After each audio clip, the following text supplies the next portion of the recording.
Financial planning এর অনেক equation আছে, তার মধ্যে একটা উদাহরণ দিচ্ছি। আপনার যদি সারা বছরের ইনকাম 20 lakhs হয়, তার মানে আপনি যদি বছরে 20 lakhs ইনকাম করেন, আপনাকে 80 lakhs এর বাড়ি বা ফ্ল্যাট কিনতে হবে। তার বেশি কিন্তু আপনার চলবে না।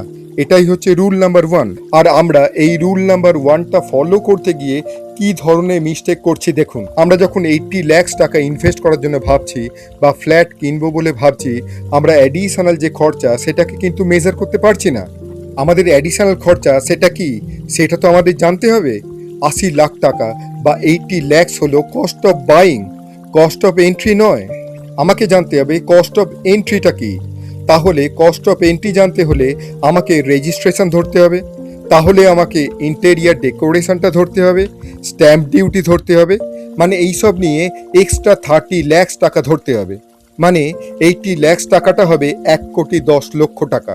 তার মানে 1,10,00,000 টাকাটা হলো এন্ট্রি লেভেলের এক্সপেন্স। সেই এন্ট্রি লেভেলের এক্সপেন্স আমরা অ্যানালিসিস করি না। আমাদের অ্যাকচুয়াল ক্যালকুলেশন হচ্ছে 80 lakhs টাকা, কিন্তু 30 lakhs অতিরিক্ত এক্সপেন্স করি। আর এখানেই ফাইন্যান্সিয়াল প্ল্যানিং ডিস্টার্ব হয়ে যায়। ভালো ভালো ফাইন্যান্সিয়াল প্ল্যানিং করুন আর অ্যাডভাইজারের গাইডেন্স নিন। আমরা মানি মেকিং এমসি কাস্টমাইজ আর টেলার মেড সলিউশন দিয়ে থাকি। আমরা শুধুমাত্র একটা ফোন কল দূরে আছি। আমাদের website www.moneymakingmc.com A log in করুন। আরও বিশদে জানতে বা আরও আপডেটের ভিডিও পেতে হলে আমাদের সমস্ত সোশ্যাল মিডিয়াগুলো ফলো আর সাবস্ক্রাইব করুন। ধন্যবাদ।